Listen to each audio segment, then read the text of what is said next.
We can hear you.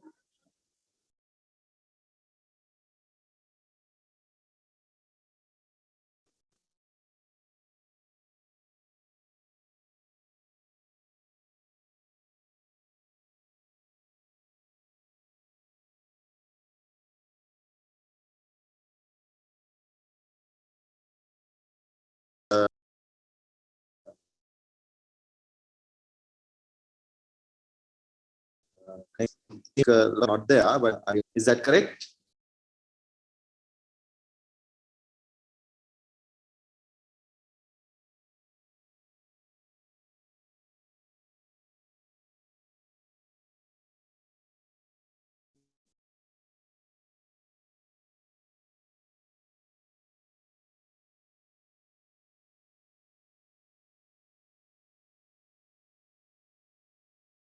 Okay.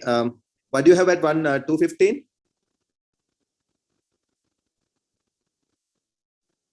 Hello.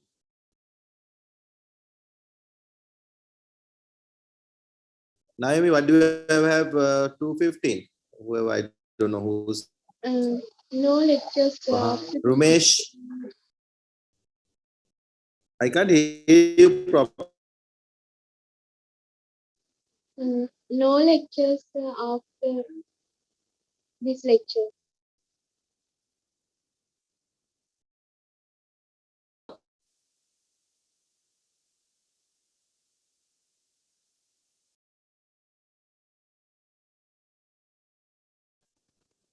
Can you all hear me? Yes, sir. Like properly or like have issues?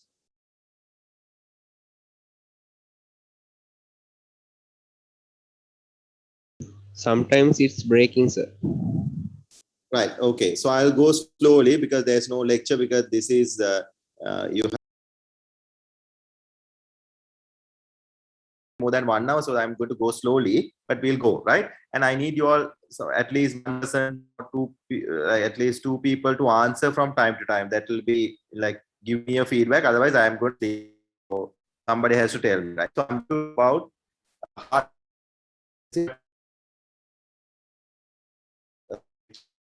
I want you all to understand the cardiac, like what happens during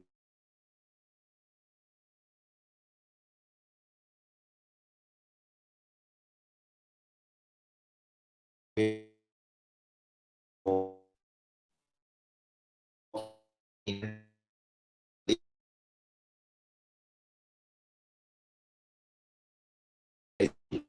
So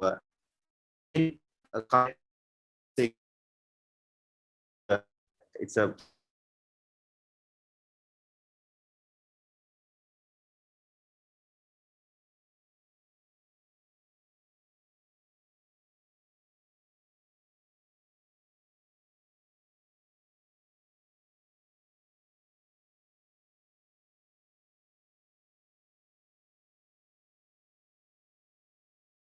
still.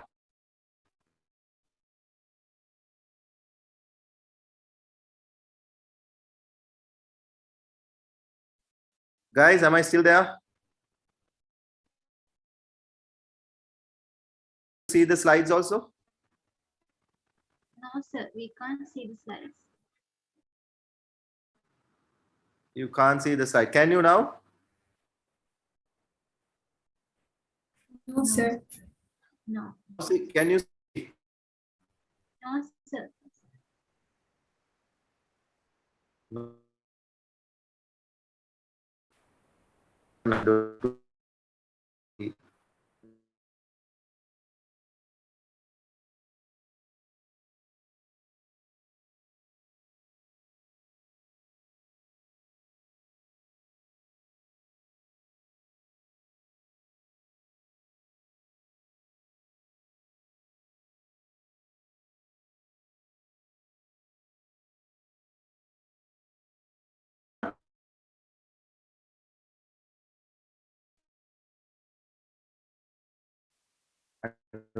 My answer. We can't hear you properly. Can you see? And also can't So I think because No, of sir, this, no.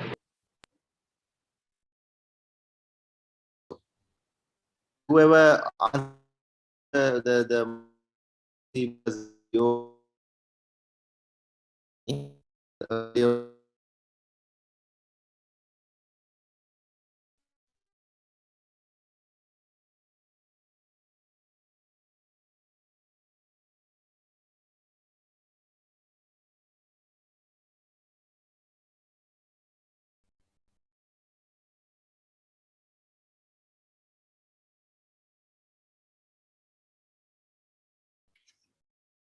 how you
can you all see me now or hear me? Yes, sir. Now we can see the Ah, slides and right. hear you Okay. properly. Thank God. I don't know what's going to happen. Right. Okay. So we are going to start. So as I told you, now I want you all to kind of understand why it's happening rather than go individually, because now if you go for a individual cardiac disease, we won't be able to finish this lecture ever, because it's a very individualized, customized care for each patient. Each patient is different, and each, like, one patient can have different entities. Okay, right. So first of all, we will understand what happens to the cardiovascular system during pregnancy, and that will help us to understand the gravity of cardiac disease in pregnancy. Then we are going to discuss few things about the principles of management. So there are a few things we do, and then now so we are going to do it in a question wise kind of thing. So I want somebody to answer, right? At least one person is fine, or or two. Take turns and answer, because otherwise I will get bored, right? I can't see any input from you guys, right? Now listen to this story. This is one of our real cases. There was a 27-year-old patient who's in a second pregnancy at 8 weeks of period of gestation. Her first pregnancy was a miscarriage. So she has had a large VSD to what we call right to left shunt and severe pulmonary hypertension, or what we call Eisenmenger syndrome. And she conceived against medical advice, as in many cases in Sri Lanka, we saw they have not been told not to get pregnant, but more or less they have been told not to get pregnant, but they get pregnant because of the pressure from the families and all that. They usually hide their cardiac diseases to your partners and then get married by proposals or something, and then when they are pregnant only they will tell that there is an issue, right? And then she was transferred to us because as the Colombo Medical or the obstetric unit in DMH has been catering for complicated cardiac disease in pregnancy for a long time. So we are a referral center. We get the cases from all over the country. And she was asymptomatic. She didn't have any symptoms regarding cardiac disease at the time of admission. Her blood pressure was 100/70, 88 beats per minute of cardiac and finger clubbing, and her saturation was 72% on air, right? And she doesn't have any symptoms. And when we did the scan, we found a single live fetus and corresponding to her period of gestation of 8 weeks. Now you see this patient as a house officer or as a doctor. So what? That's the question. So she's pregnant. Her heart disease got pregnant. So why are we like it's like cardiac, somebody who's not pregnant, cardiac disease patient getting uterine tract infection or something like that. So what the whole, problem? To understand the problem, we need to, now the moment we see this, we classify this patient as a high risk pregnancy. So why is it high risk? Why cardiac disease in pregnancy become a high risk pregnancy? To answer that, we need to know the pathophysiology. Now you see these two people. Who are these two people? Like this person, you don't know the woman, but this one you should be knowing. Who is this? Anyone? Diego Maradona. Diego Maradona. So he is a very good soccer player and considered as one of the best in the world. And and he has been training to become a soccer player from his childhood, and he has been playing at the international level or professional level for a long time and retired, and recently he passed away. Now my question is, these two people are in the same slide, and I will say there is a similarity between both of them. If I say, what do you think the similarity would be?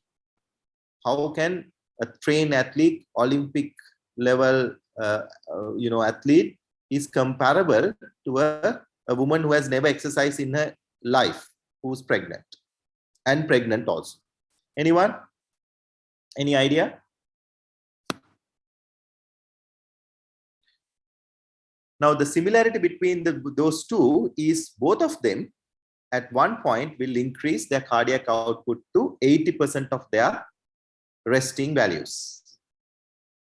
This mother and Diego Maradona, both of them will increase their cardiac output to 80% from their baseline.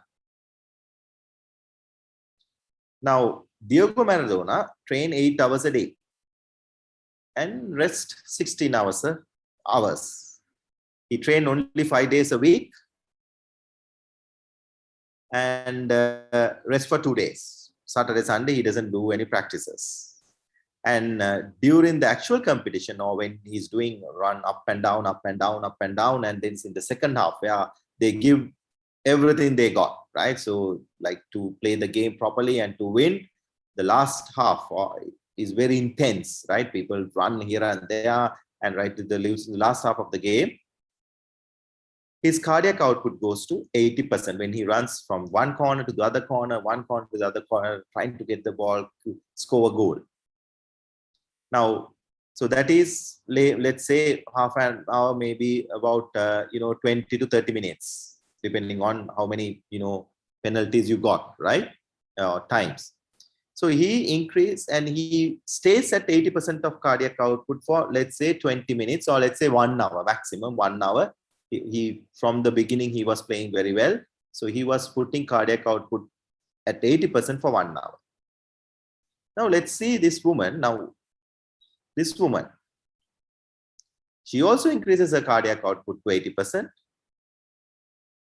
and from the start of pregnancy the cardiac output starts to go up, and it's increased to 30 to 40% by for 24 hours, not for only for 1 hour, but 24 hours, 24/7 by 2 months. So that is by 8 weeks, her cardiac output is about 30 to 40%. And this is by when she goes to, now this is by 32 weeks. Like at 32 weeks, her cardiac output would be 30 to 40% from her resting value when she was non-pregnant. And this is regardless whether she's sleeping, resting, 24/7, this cardiac output is there from 32 weeks to 40 weeks for 2 months. So it is asking Maradona to play the second half without stopping for 2 months, without stopping. Just run here and there for 2 months without stopping. And now 30 to 40 is at the baseline. When she starts working at home, she's cooking, sweeping, going to work, there it further increases. And during labor, when she starts pushing for 1 hour, her cardiac output goes to the maximum of 80% for 1 hour, and then comes back. And the pushing usually now in the current current obstetric, we do it for 2 to 3 hours. 1 hour for descent, next hour for pushing, and all that, which increase the cardiac output to 80%. Now, can you imagine a woman who have never done any exercises or any training, increase the cardiac output to 80% and remain so, like, or 30-40% and remain so for 2 months without having any issue? And if you take Diego Maradona, if we ask him to run continuously for 2 months, do you think he can do it? Who has been training from his childhood to become an athlete, to become a professional, can't do that for not even a day. He will fall dead. So how come a mother, right, who, and then if you ask the common symptoms, like now if I ask you what are the common symptoms of cardiac failure, and somebody tell me. Yes. Shortness of breath. Shortness of breath. What else? Orthopnea. Orthopnea. Very good. What else? Ankle edema. Ankle or edema. Very good. What else? Shortness of breath during exertion, we call it, right? Orthopnea. Paroxysmal nocturnal dyspnea. Now, if I ask you what are the common symptoms of pregnancy, what are the common symptoms of pregnancy? Do they have shortness of breath? Yes or no? Yes, sir. Yes. Do they have ankle edema? Yes, sir. They do. Yes. And some of them will complain of orthopnea. And some of them will complain of paroxysmal nocturnal dyspnea. Now,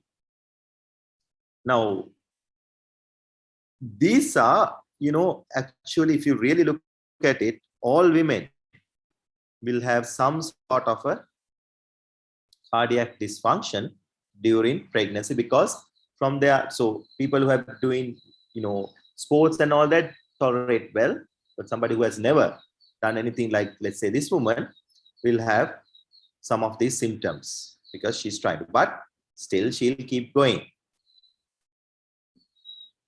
Right? So the question is how a feat which a trained athlete can't do, a non-trained, never exercised woman can do for 2 months. To do that, we have to know what happens in the body. So there are extensive. Now the difference between Maradona and a pregnant woman is the body changes itself, which Maradona doesn't have that advantage. So the body changes itself to compensate for this cardiac output. So what are these changes, right? How the extensive cardiovascular changes, what are these extensive cardiovascular in the pregnancy to, cope with this phenomenal increase in cardiac output, right? Now to understand that, you remember the basics. You remember the cardiac output is stroke volume into heart rate. Stroke volume is preload, where how much heart is filled, right? And afterloads is what's the pressure that the heart is pumping against, which we call the resistance, and how well the heart can contract, how the strong, right? And then that will, like we are talking about end diastolic volume and end systolic volume. Right? So how much of blood was there? How much was blood that was left after contraction?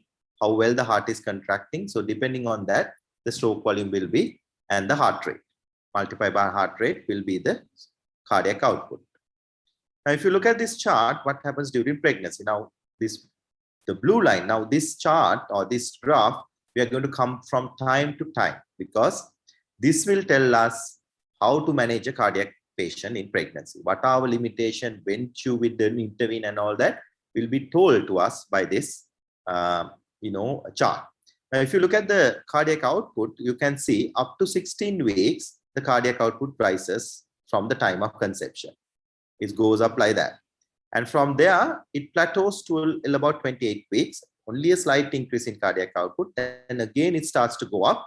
And from 32 weeks, I told you, until delivery, now this is before labor, until delivery, it remains so at 30 to 50% increase in cardiac output. And during pushing or during labor, this will go even further, going up, right? Now, if you look at the stroke volume, you see the stroke volume starts to go up to 16 weeks, and then it starts to remain so and slightly reduce during the antenatal period. And if you look at the heart rate, it starts to go up a little at 12 weeks. And from there, it remains so until 28 weeks. And then 28 weeks, it lastly go up, corresponding with the slight increase in cardiac output. And then again, the heart rate also remains same, stroke volume remains same. So cardiac output from its baseline to 40 to 50, all this will be also increased. And if we look at the hemoglobin level, it starts to drop, and especially the what we call total peripheral vascular resistance. The resistance starts to go down because of the progestogen effect on the vessels. The vessels starts dilating, or the resistance goes down and go there, and there's a slight increase in resistance, which correspond to the reduction in stroke volume. As I told you, stroke volume is the pressure again. So this is the pressure against the heart is pumping. So it reduces. No, Maradona doesn't have this. Maradona doesn't have this. Maradona has this heart rate going up, and he depends on mainly to increase the cardiac output and the contractility. But in his system, the peripheral resistance goes up. That's why he can't keep up for 2 months doing so. Because when the adrenaline comes down, the peripheral, this blood is going to the brain, the vital organs, and he keeps playing. Right? So they are peripheral resistance. The heart is getting to get tired very soon. Right. So remember the preload. So the amount of the water in the body will increase by plasma by 50%, RBC by 25%. So the oxygen carrying capacity increases, the volume of blood in the what you call the system increases. So preload increases. And due to peripheral resistance drop, due to vasodilation, peripheral resistance drops. And the heart contractility increases by what we call, now initially, because the heart start distending more, because I told you there's more blood coming to the heart, so heart distend more. So if you remember your law of Laplace, remember this? So the tension depends on that. So up to certain level, there's a positive inotropic value. So the more you stretch, the more contracted you get up to a certain point. After certain dilatation, the heart goes to failure. Right? So it becomes more to this side. So the stroke volume increases without using any energy. Just because of the elasticity of the vessel wall, it increases, the contractility increases. That is law of Laplace, right? So more blood, the Frank-Starling law and law of Laplace without energy. And also the heart become hypertrophy. The muscles become more bulkier, and that uses ATP. So the contractions are going to be much stronger in a pregnant woman. So with little effort, the woman is managed to increase their cardiac output from the baseline to 30 to 40% by 32 weeks by all these mechanisms. Right? So again, this is the reason the stroke volume goes up, I told you, right? And then the heart rate goes up slightly. So stroke volume is, cardiac output is stroke volume into heart rate, which will give you this curve. Right. Now let's go back to our patient again. right? So same patient. So now you see, like, if there's a problem in the heart, can she cope up with all these things? Can the heart goes to changes if she has a heart disease? Now that is why the pregnant woman, when they are presenting with cardiac disease, you have to answer several questions, right? So that is why cardiac disease is serious in pregnancy, because it undergoes the cardiovascular system undergoes several changes, and that will have an effect. Okay, right. Now for me, now you say, like, let's say a large VSD, right to late Eisenmenger's time. So there is something called, like, there are so many variations in the presentation: ASD, VSDs, total anomalous pulmonary drainage, anomalous what we call Al-Kappa, anomalous left ventricular artery, so many names, right? Now, I am an obstetrician. I am not a, cardiologist or a cardiothoracic surgeon. So I don't know anything about cardiac. Let's assume that, right? Now, for me as an obstetrician, now somebody comes to me, this patient comes to me, let's say here, and I'm seeing her. And then, the echo says that she has a large ASD, VSD, whatever is there. So my question is it bad?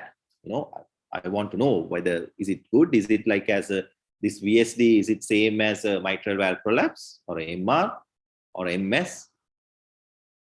Is it bad? Right? So that is my first question. So how do you know it's bad? So my first question is it a bad thing? So bad means, what do you mean, understand by bad? What do you mean by disease is bad? What does that mean to you? How do you gauge whether a disease is bad? Yes? So What is there a risk to the mother or the baby's life? Tell in a nice one word. Prognosis, sir. Very good. Prognosis. What is the prognosis? So the prognosis will have an effect. So if the prognosis is bad, we think it's a bad condition. If the prognosis is good, we say it's okay to have it. Right. Now, how do you know the prognosis of this disease, cardiac disease? To help us with that, right? So we have to define the patient risks. To define the patient risk, now we have to completely, we have to do a proper cardiovascular evaluation, including investigation, all that, examination, investigation, history taking, everything. And then we use the modified WHO classification of maternal cardiovascular disease. Now, what they did was, like, you all are familiar with the medical eligibility criteria for contraception. Are you guys eligible for that? I'm supposed to do it later, but I don't think you all are eligible. Have you read it before? No. Right. So basically, now if I ask you, now usually how do you know about prognosis of diseases? Usually what we do randomized controlled trials. That is our normal, as a medical person, we like randomized controlled trial. So what we can do is, if let's say VSD, we have, let's say 50 patients with VSD, 50 patients with VSD, we let them have 50 patients will have pregnancies with VSD and follow them up and see what happens. And we do a randomized control trial. We randomly allocate people to get pregnant with a VSD and follow them up and say, oh my God, the VSD group, this many patients died, and the other group, nothing happened, control group. So can we do a study like that? Yes or no? We No, can't, sir. sir. We can't. So in these kind of cases, what type of studies we do? Case. What is that type of studies we call? Case control studies. Yes? Right.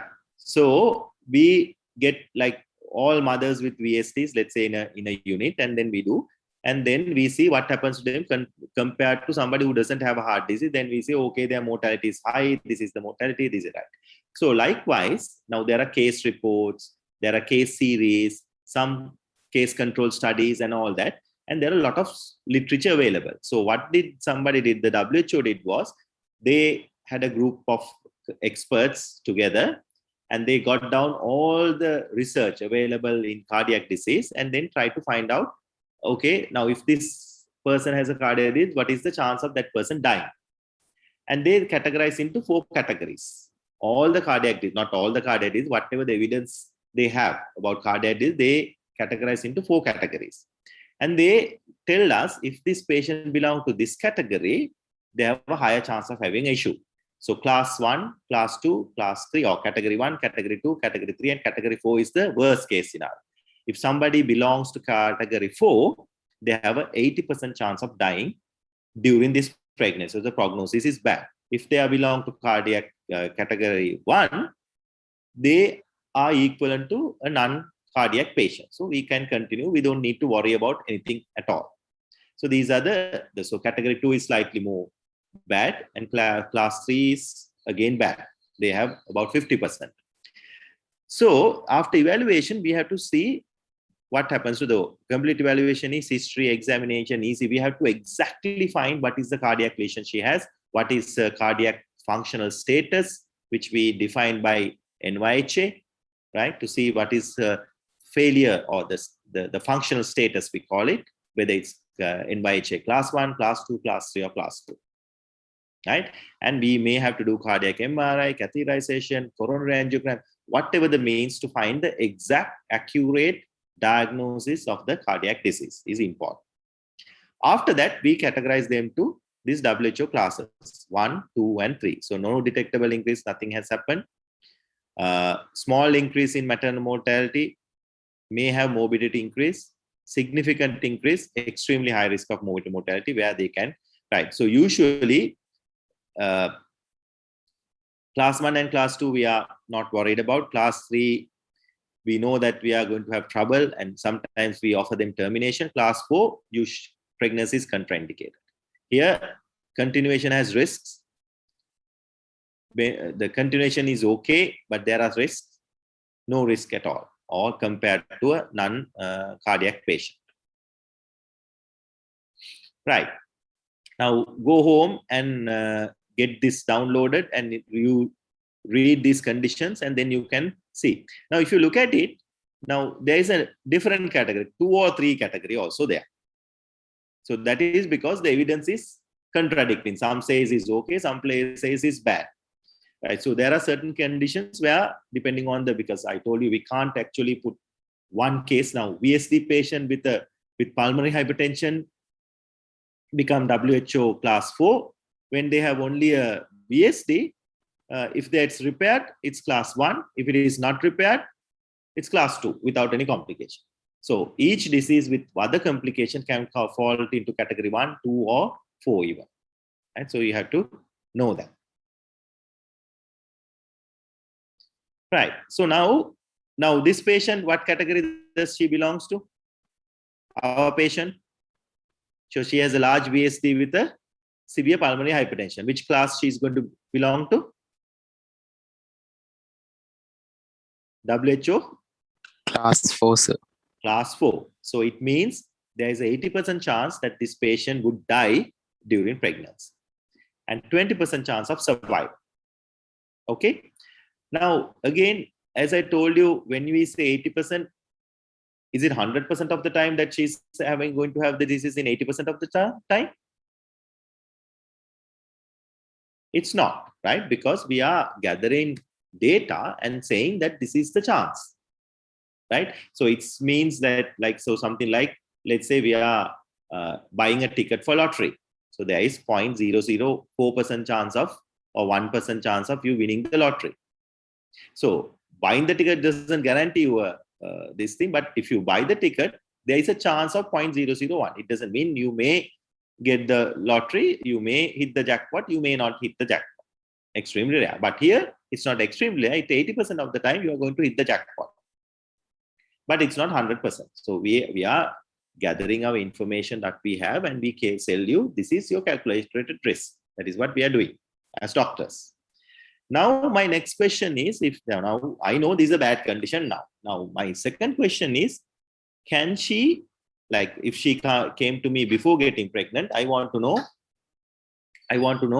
whether we can continue the pregnancy, or whether she can get pregnant, or if she has come to me already with the pregnancy, like this woman at 8 weeks, can she continue the pregnancy? That is my question.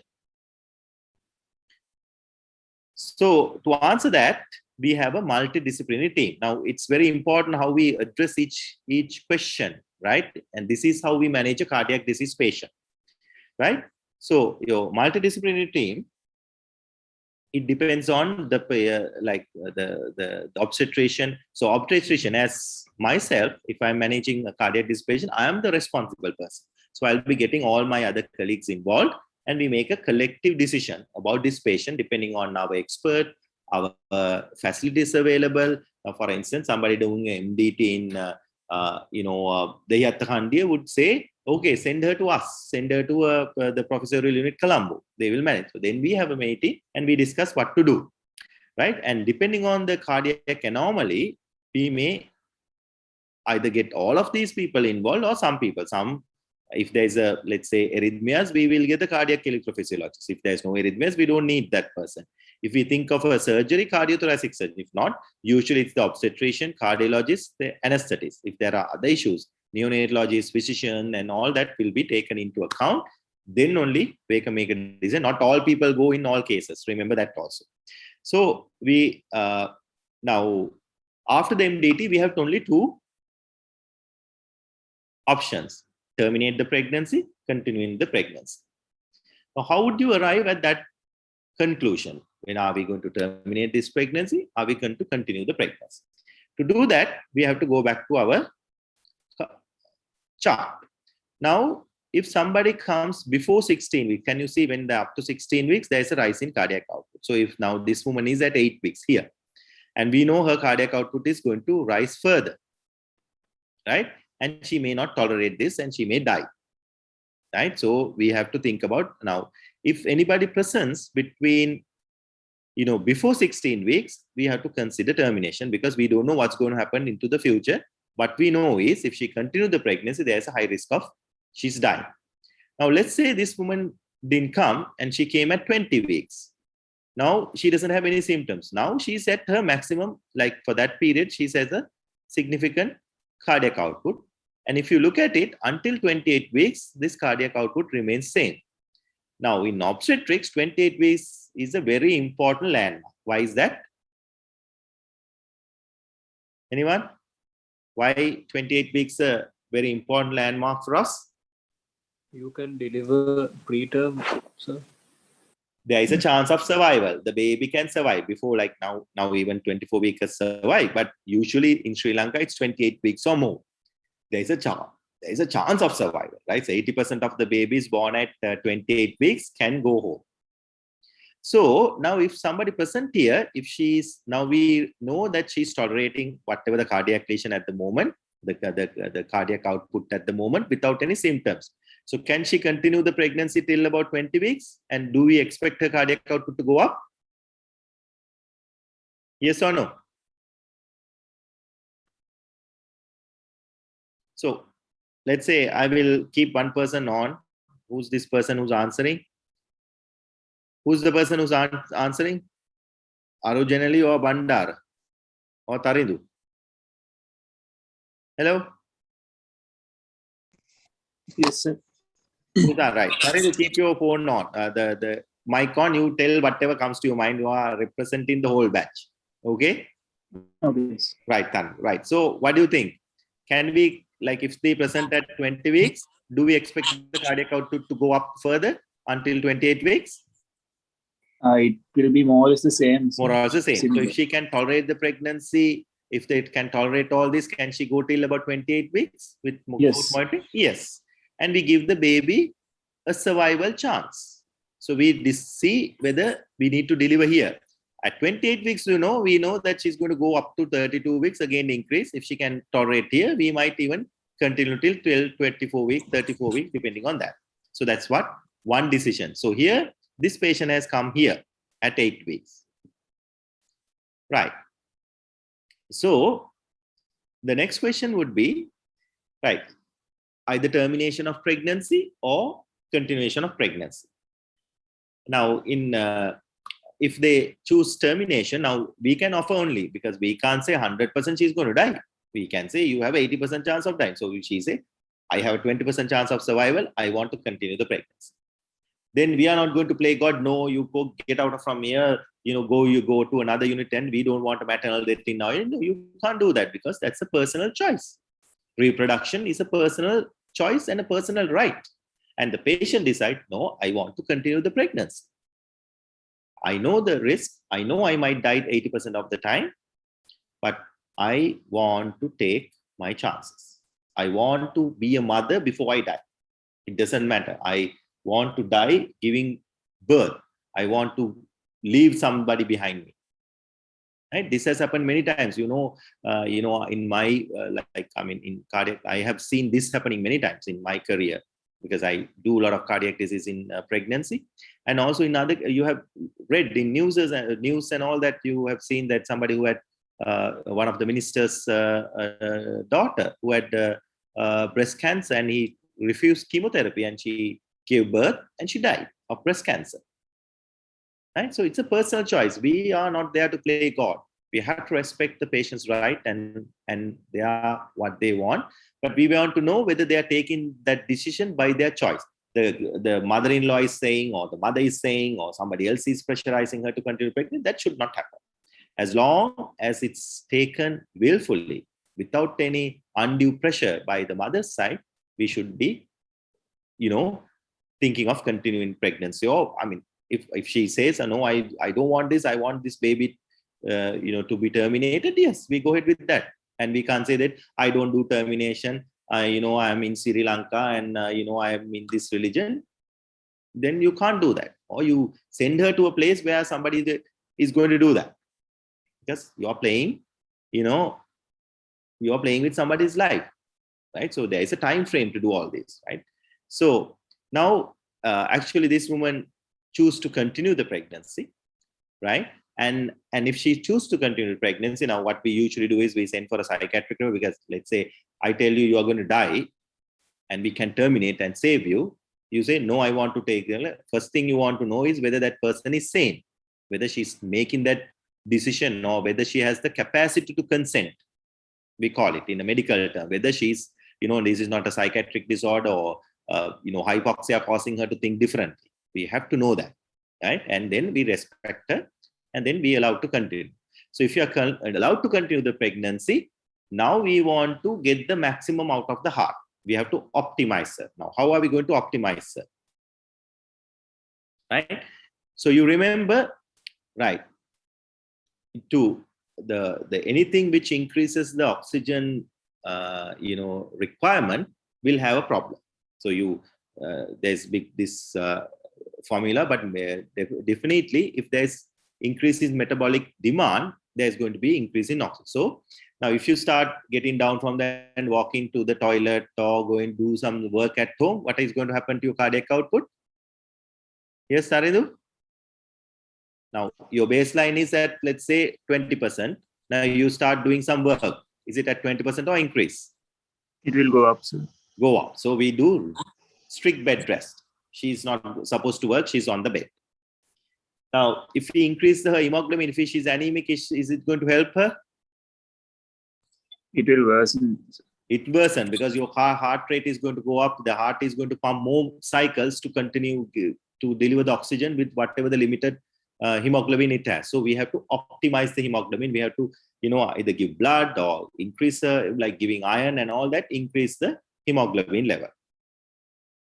And by giving oxygen therapy, we dissolve now we make sure that whatever the hemoglobin is saturated with oxygen, and also we increase the dissolved oxygen content. So that will increase the cardiac, reduce the cardiac functions slightly, but that may be enough.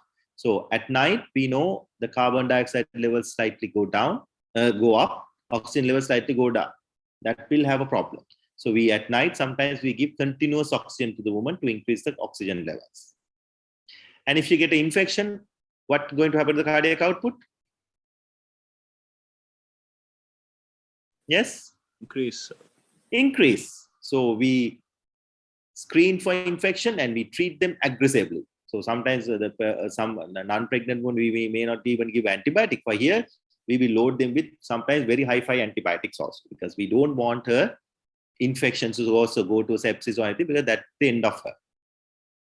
And we give cardiac drugs. There are drugs to reduce the heart rate. There are drugs to increase contractility. So we give cardiac drugs too, depending on the lesion, to increase the chance.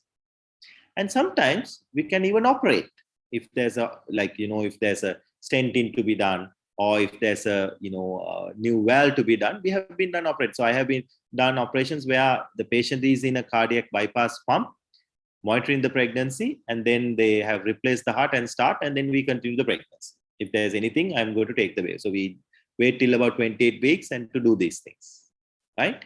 So if there's a corrective sign, and we do PTMC, percutaneous transcommissioner mitral valvotomies, right? So PTMC, we break the valve so that tight MS become a tight MR, right? So all this you will understand when you come, but there are many things we can do to optimize and do that,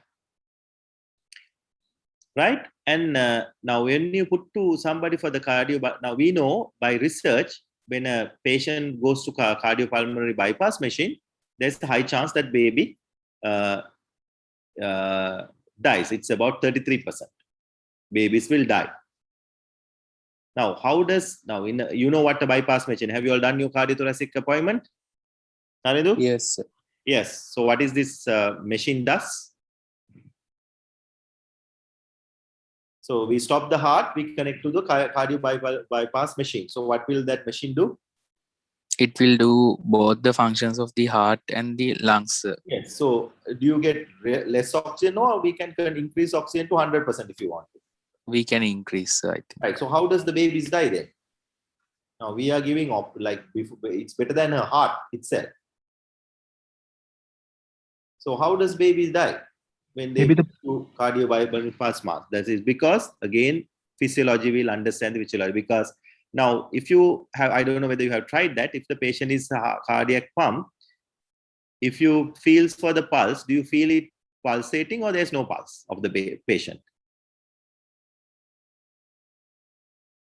You have not done it, no? Haven't felt, sir. Yes, sir.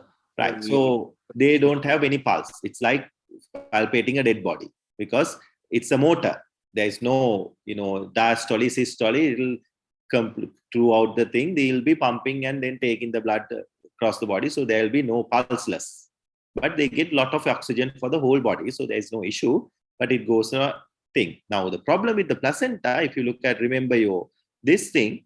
Now, the placenta has the low pressure symptoms when the spiral arteries, this blood, with the contraction, or what we call systole, it comes out and displaces the bad blood when the pressure increase, and then the bad blood blows up, good blood comes and get oxygenated. So during this, if there's pulseless, there'll be 100% oxygen here, but this will not come out from the what do you call the spiral arteries, and that is the reason why the babies can die. So now there are new machines where they create this pulsation so that the mother would be, or the baby would be safe, right?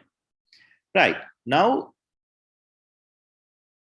we have optimized her. Now we have to look for complications. Now we are continuing the pregnancy. I told you that she's going to have a bad prognosis 80% of the time. Now we want to know what are the complications this patient is going to have, because each is going to be unique, and we have to look for that. Now every day, otherwise you come and you go, there's no point. You have to ask, do you have these symptoms, this? No, okay, you don't have this complication. Let's see how it's tomorrow. Likewise, right? And is there anything I can do to minimize these complications? Right? And how are we going to monitor these complications? These are the questions as an obstetrician. Now we have continued the pregnancy. We are optimizing her, or we have optimized her. We have given oxygen and all that. And I'm expecting complications. What are the complications I should be expecting? Right? So maternal complications are like, at one point, her heart cannot cope, because I told you it can happen at any time. Right? The moment the cardiac output or heart failure is defined as, Tarindu, what is the definition of heart failure?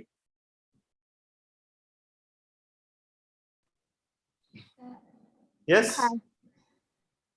Heart is unable to maintain the cardiac output to to according to the demand.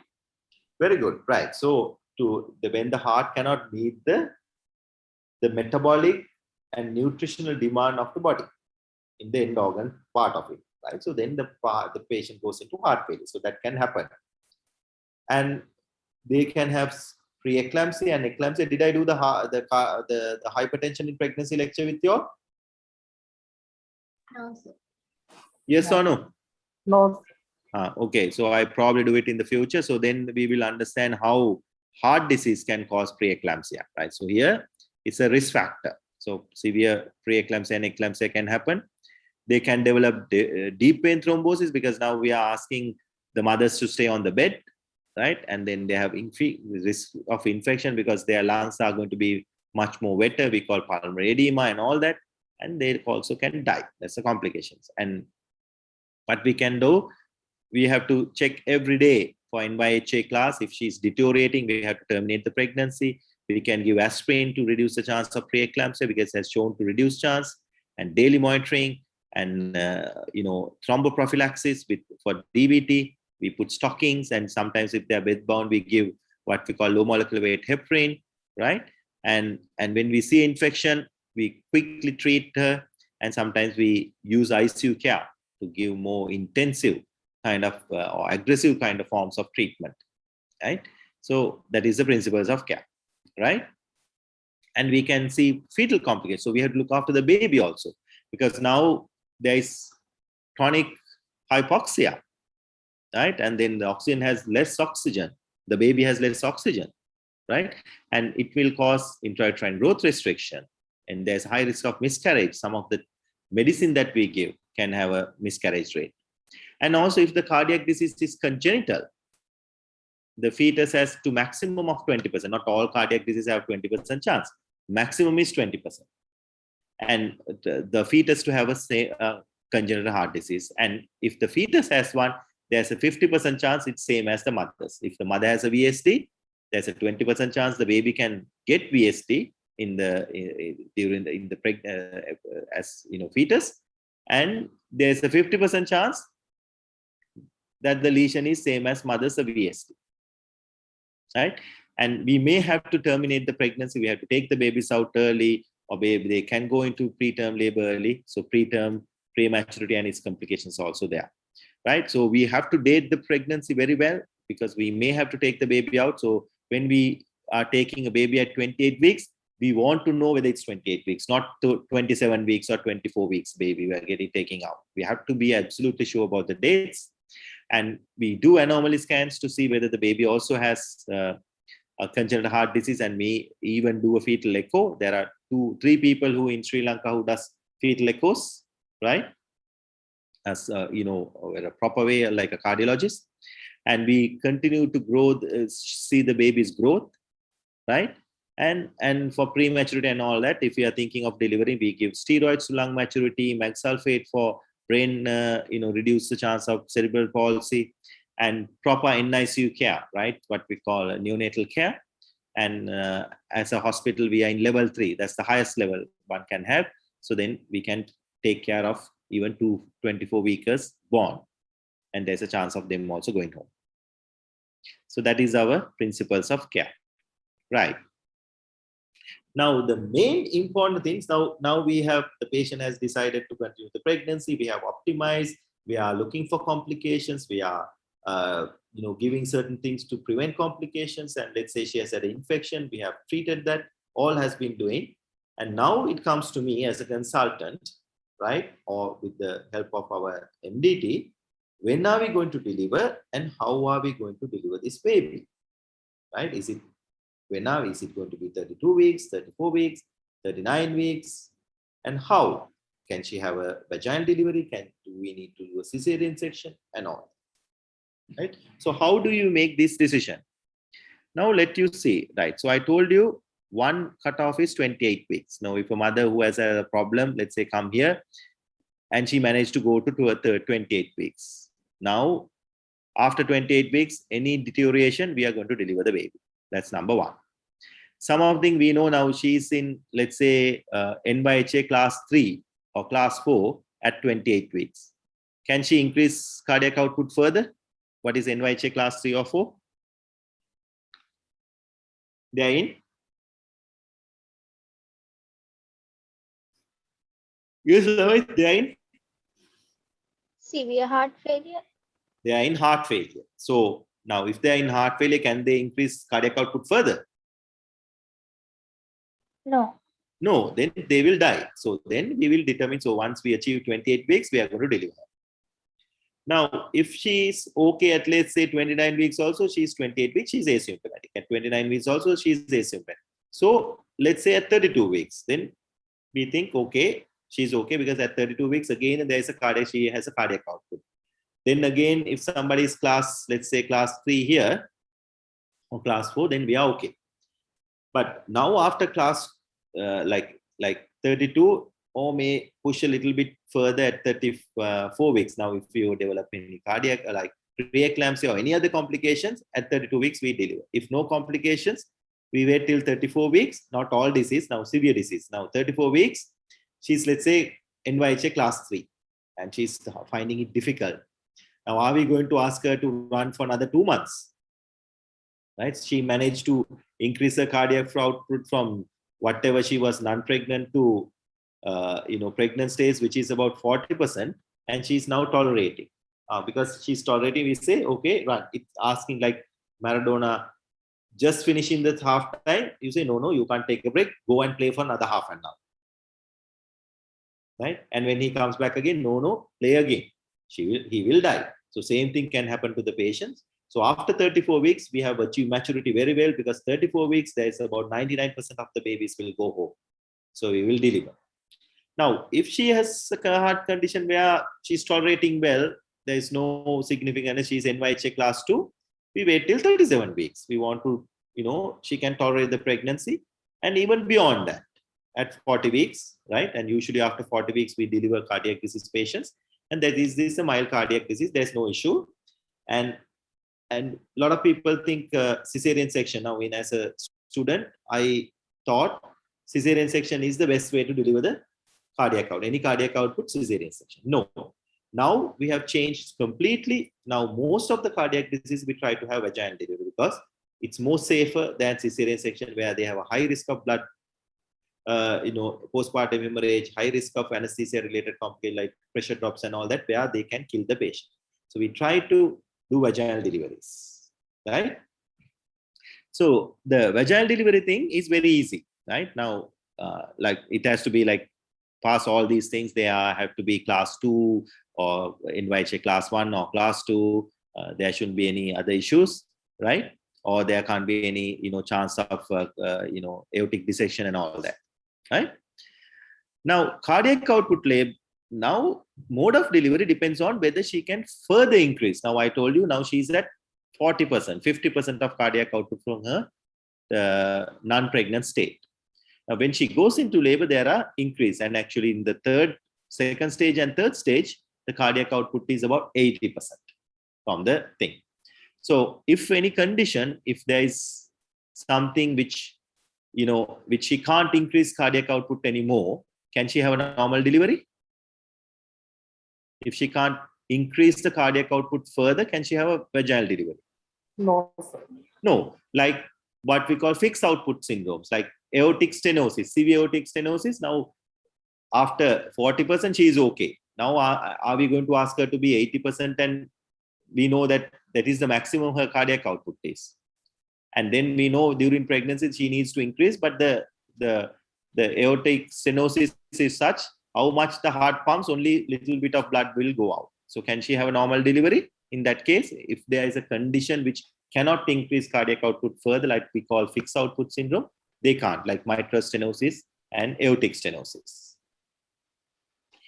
If she's already in failure, we can't. And in those cases, we actually deliver at 32 weeks or 34 weeks. Or if somebody is doing very well and suddenly goes into cardiac failure, can she has a normal delivery? No. No. Sir. And because we know that she can't increase cardiac out, she's going to die. So we have to deliver by cesarean section in those instances. Any other instances, we feel that she can cope up with the cardiac output, we try to have a normal delivery as much as possible.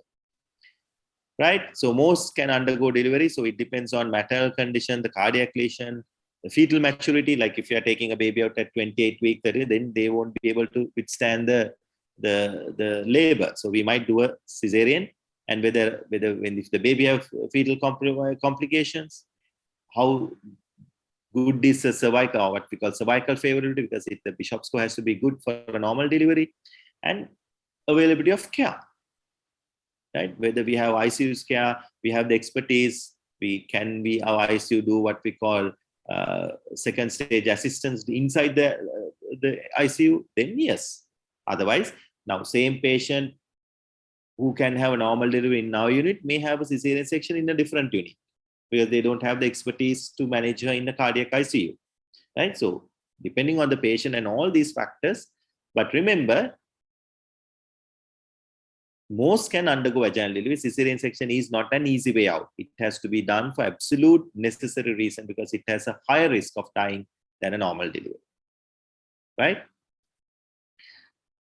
Okay, so right, and then to achieve vaginal delivery, right, now if we can reduce the pushing, we reduce the cardiac output and we can help her, right?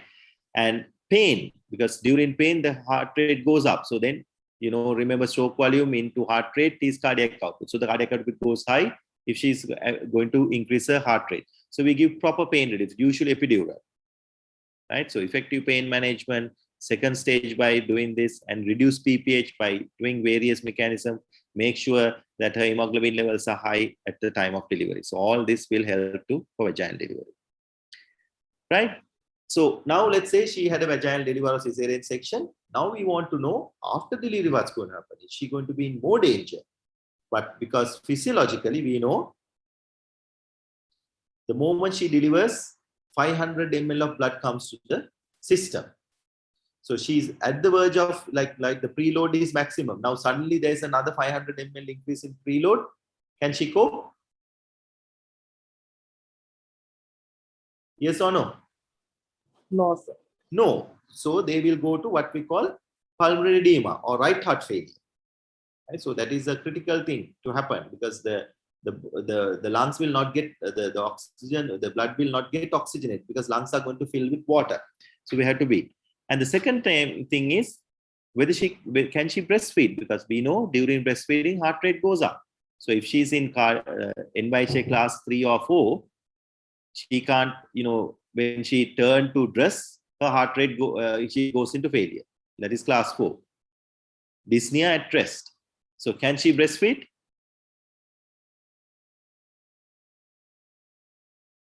Yes or no? Namai? No, sir. No, right. So it's easy to, so we have a discussion and we see the cardiac functions, cardiac status, and we design. But majority of the mothers can breastfeed. They will tolerate it well, right? Now, these are the questions that I need to answer. Now, okay, so we have delivered her, we are allowing her to breastfeed. And the other question is, can she become pregnant in the future? Or do we have to do something permanent? Reliable method of contraception. It's important, right? So if she should not get pregnant, what are we going to offer her? Are we going to sterilize her? Are we going to put IUCD? Are you going to put the implant? Are you going to give her a contraceptive pill? Are you going to give her injections? What is the best option for her, right? Now, it's important that we know all this, right? So postpartum period, high risk for complications, because again, the moment the baby delivers, there's 80% chance, because of this 500 ml of blood coming to the system, there's 80% increase in cardiac output. There is more fluids in the system. So there's more demand, because there's wound healing. Let's say cesarean section, wound healing is there, breastfeeding is there. So much more of cardiac output is needed. So then it's going to be, so we can do what we can do when there's 500 ml come. If we flush the system out quickly, then we reduce the cardiac burden. The drug of choice is furosemide. We give copious amounts of furosemide soon after delivery, so that the mother loses the water, so that the placenta giving 500 ml is not felt that much. And prevent infection, because wound infection or any infection can cause them problem. We knew that from the beginning. Breastfeeding, if it is needed, we give. If we can give, we give. If not, we give something to stop breastfeeding. And of course, contraception, right? And what is the best contraception, right? And permanent sterilization, other options. Now, now I'm not a big fan of sterilization, but in a cardiac disease patient, we are more inclined to do a sterilization, because once you have a baby, like let's say this woman, if she has a baby, I don't want her to be pregnant again, ever again, right? So we tend to do a sterilization. But nowadays, we have to think about future also. Now, if she had a heart and lung transplant in the future, she may be able to have a delivery. So then we have to tied the tubes out or taken the tubes out. Then she has only choice of IVF. So near future, we don't have it. But in, let's say, another 10 years time, in Sri Lanka, maybe we're doing cardiac transplant without any issue. Who knows, right? But nevertheless, if the mother doesn't want, and if we really counsel her, and some of the cardiac lesions, you can do operation. After that, they become normal, like heart valve transplant, valve replacement. Some of the conditions, I mean, they may be high risk afterwards, but sometimes there is no issue at all. Okay. And if you are going for contraception, they say, no, I don't want sterilization. I want to keep my tubes. I want to keep my option. Then go for long term. You should not get pregnant until the circumstances changes. But we are not going to sterilize her. But you need to go on a reliable contraception. Reliable contraception is not condoms, like implants, IUCDs. Those are the two the cancer that we use mostly. Now, the condoms. Now, I remember specifically as a medical student, the only best contraception method available for the patient at that time was condoms. And we know there's a 26% chance of failure if somebody who use condoms for contraception. Now see how how the medicine also changed. So we are giving a contraceptive method, which we know that there's a 26% failure rate, to a person who should not never get pregnant. And then when she comes pregnant, we go, berserk, right? So it's our responsibility to give a proper contraception. And because earlier days, when we were thinking, when you put IUCD, we thought that there is going to increase risk of infective endocarditis. Now research has shown, no, there is nothing like that. So you can go for IUCDs. Implants, same. And in fact, sometimes we even go for OCP. Usually OCP has a relative contraindication for pregnancy, cardiac disease. But if she gets pregnant, that is much more worse than OCP. So we will consider even giving that if the patient doesn't want anything else, right? Right. So I have come to the end of this thing. So remember the questions that we have. So just to recap, now when you are answering, when a cardiac disease patient is there, we need to we have to do a complete evaluation of the patient and find exactly the lesion, and then look it in the WHO, modified WHO, to see what's the prognosis the lesion has on the pregnancy. And then we have a multidisciplinary approach, and then see whether we can continue the pregnancy or terminate the pregnancy, how risk, and then we help the patient to make those choices. And if she decide to continue the pregnancy, optimize the cardiovascular status, reduce demand on the rate by a lot of things like bed rest, oxygen therapy, cardiac drugs, whatever the means. And then by asking her to bed rest, we increase her thrombosis risk. So we have to address thromboprophylaxis for these patients, right? And then we anticipate fetal complication and check for those in the baby, serial growth scan, anomaly scans, all that. And we anticipate mother's complication, check the mother, right? See whether she's going into heart failure, listen to her lungs, and see whether there's any other complications, see whether she's having fever or anything which might trigger the tip the balance to the other side, right? And then we have to think about the timing and mode of delivery. When are we going to deliver? How are we going to deliver? I talked to you about the chart: 16 weeks, 28 weeks, 32 weeks, 34 weeks, 37 weeks, and 40 weeks. Depending on the conditions, we might deliver at any time, right? And once she delivers, we have to anticipate for postpartum complications, like if somebody is having severe mitral stenosis, if she delivers and lungs comes, they go into heart failure very quickly. So we have to give furosemide a lot to flush the system so that her preload is reduced, right? And contraception is a must. Okay, so I have finished, right? Right. Sir, 500 ml of blood coming after delivery, is it due to loss of progesterone mediated vasodilation of delivery? No, actually, it's once the placenta comes out, the womb contracts. So the womb has about extra 500 ml of blood inside like in all this, we call the cotyledons and all that, right? So there's blood. It's a pool of blood. So when the contractions comes, this blood comes out to the system. So because the womb will become contracted, because now before delivery it's at the ciphisternum, moment the delivery, if everything goes well, it's below the umbilicus. At that time, 500 ml of blood gush into the system. That's how it happens. Anything else?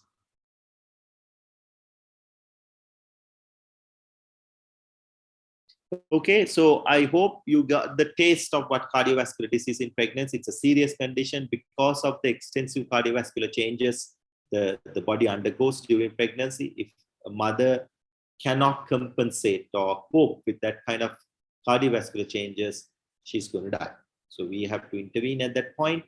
And if she can cope, we continue the pregnancy as long as possible and try to give a survival chance for the baby. If they come before 16 weeks and we have a condition which contraindicate pregnancy, we terminate. If they come after the 16 weeks, we try to continue the pregnancy unless patient has a complication. Like if the patient develop any difficulty in breathing or anything, at any point, we terminate the pregnancy at any time. It may be at 16 weeks, 17 weeks, or 40 weeks. It doesn't matter. All right. Anything else you want to ask?